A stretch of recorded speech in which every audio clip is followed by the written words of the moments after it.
What's going on, everybody? It's your boy Nate Matthews back again with another video. Today I'm real excited because today's going to be the first day that we're going to be using the Embroider SE1900 to go ahead and knock out a project. Now, if you guys have seen my unboxing video, which at the time of this recording I haven't even uploaded it yet, but you guys should see that before you check this out. Get a little close-up and stuff of the machine that we're going to be using. Today our task is going to be doing something that we've never done before. First things first is we're going to be using the new machine. Up next, we're going to be making a pillowcase for today's video sponsor. We're also going to be using the extra jumbo hoop in our embroidery machine. That's something I've never done before, even though I've had those hoops for a really long time. And I do believe today is going to be the explanation, the best way that I can put it to you guys when I tell you guys what those jumbo hoops are for, even if you have a machine that stitches, you know, 4x4 or a maximum of 5x7. You can still use a jumbo hoop. So we're going to be doing that today as well. Today's video is being brought to you by NeverDenyMe.com. Make sure you take a look at the website for all your graphic needs, anything from digital to physical.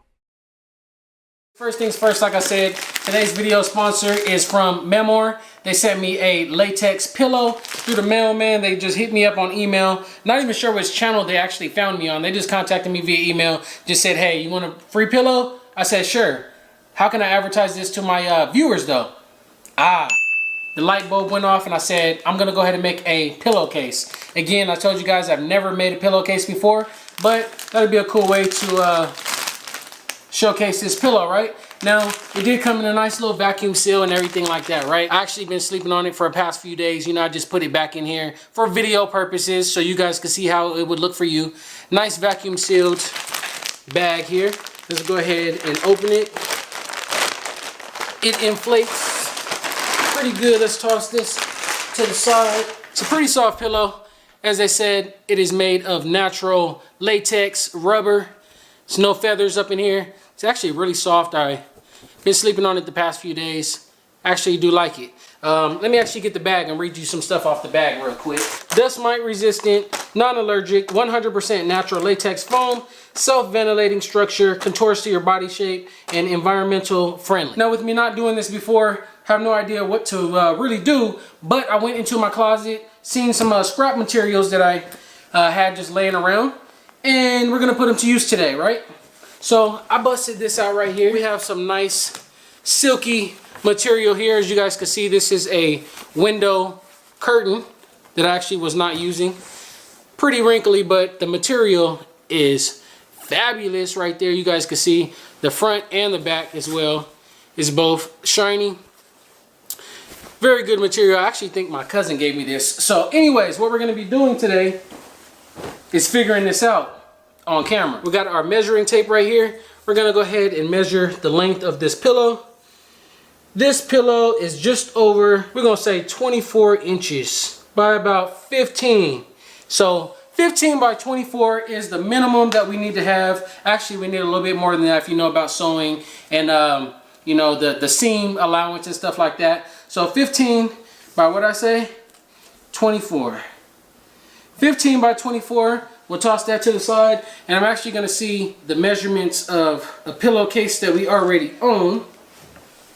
And let's take a look at this. So the whole thing for this pillowcase is actually about 30 inches. But I can see the part that's sewn where, you know, we actually insert the pillow. That is still about 26 inches. So we have 26 inches of clearance here. The pillow is 24. So I think I'm going to go with the same template that we have right here. And we're going to be making a 24 by 19. Let's go ahead and write that down before we forget. I'm going to go ahead and type it in my phone. We're going to need a front and a back, so we're going to need 2 of those. All right, so now that we have our measurement, we'll go ahead and toss this to the side. We'll toss the pillow to the side for now as well. And we are going to be grabbing our fabric that we're going to be using today. I'll make my first cut from the bottom. All right, now the piece of fabric that I have right here already has a fold on it, and I am going to want to have a nice fold on there as well. Let me actually do the math on this. It's 2 inches, so we're going to make it 26. So we got 2 inches on this side with the fold, and then we'll fold it over our 2 inches by ourselves, and it's going to be 26 inches.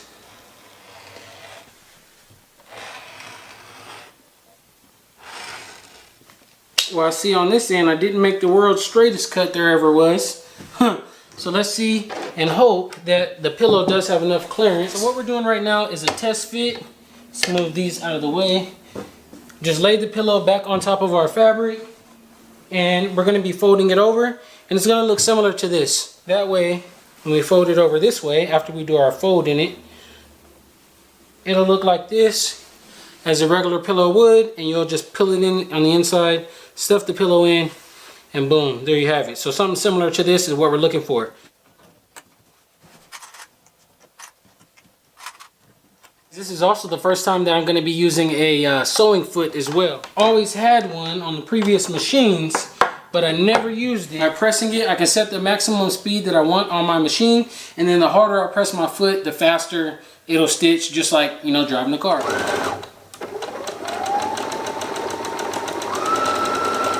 This machine definitely has some power to it, guys. I think the maximum that my previous machine stitched was like 650 stitches per minute. This is more so around the 850 range, I believe. So the next thing I went ahead and did was I pinned the material on the left and the right hand side. Just gonna go ahead and sew it down. I'm only gonna be doing the top and the bottom because when I take it out, I do need to have an entranceway so I can actually do an embroidery design on the front.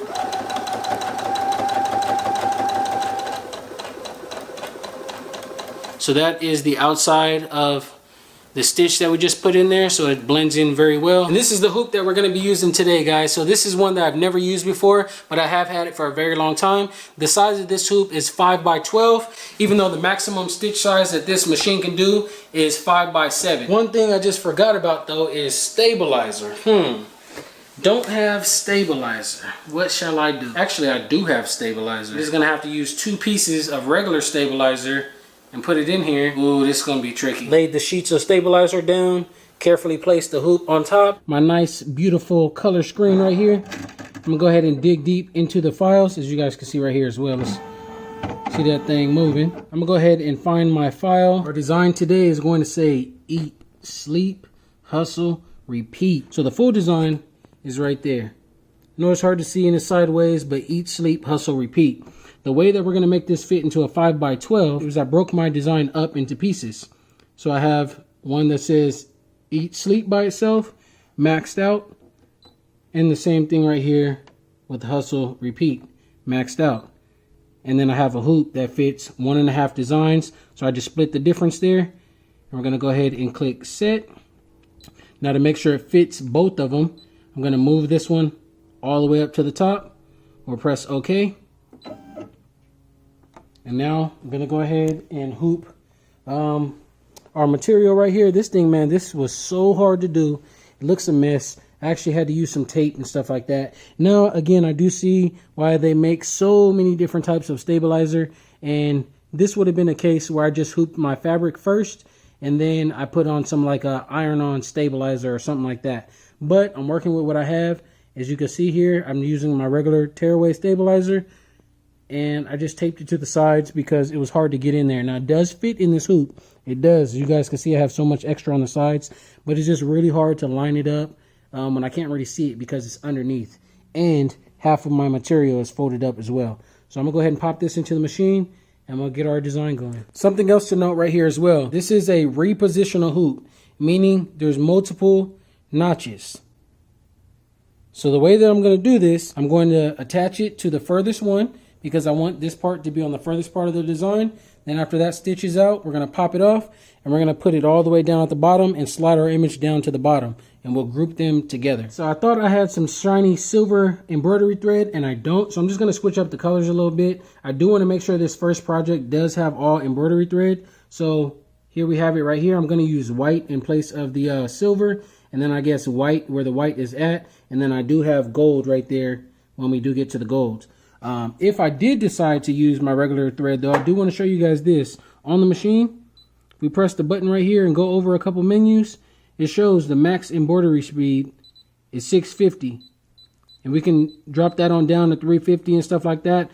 That's useful if you have different types of threads that like are always breaking, such as metallic threads and things like that. The metallic threads are known for breaking, so to ease that up, you're going to want to slow down the stitch. But because I'm using regular thread, or regular embroidery thread, and I do have a machine that stitches pretty fast, I want to kind of see how it stitches on the first little thing here. Wish us luck. Hit the thumbs up button now.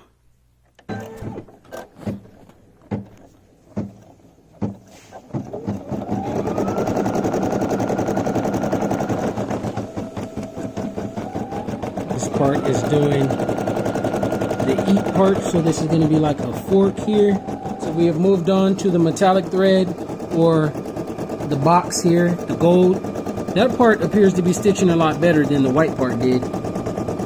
Now I don't know if it's my fault for not testing out this design on a regular piece of fabric first, or it could be something with the stabilizer not being on there on the bottom. I mean, it looks good, but it's just not my best work. We're doing a whole lot of new stuff here at once.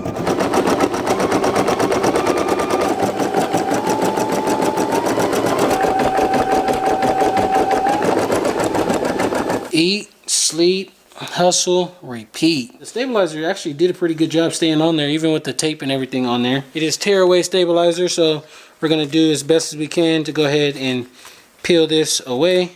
Again, we're gonna be pinning up or clipping up the other side of our case here, and we're gonna go ahead and stitch it right on down the line. Now I don't know why I didn't try this angle before, but hey, I figured it out before the video was over, so give me some props, all right? I'm using the foot pedal, guys.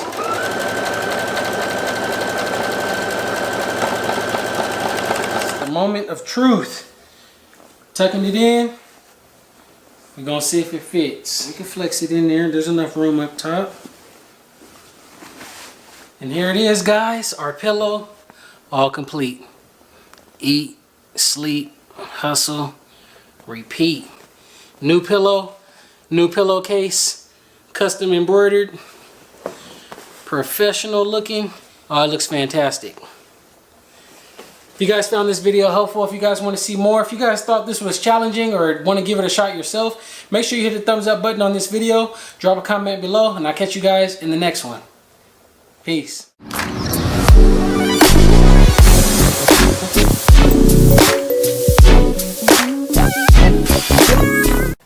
I just had to keep this blooper in this video, guys. Just look at my face. I was just staring like I have no idea what I'm even doing right now.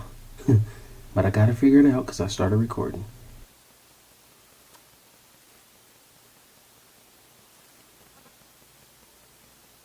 And that right there, ladies and gentlemen, is the face of determination.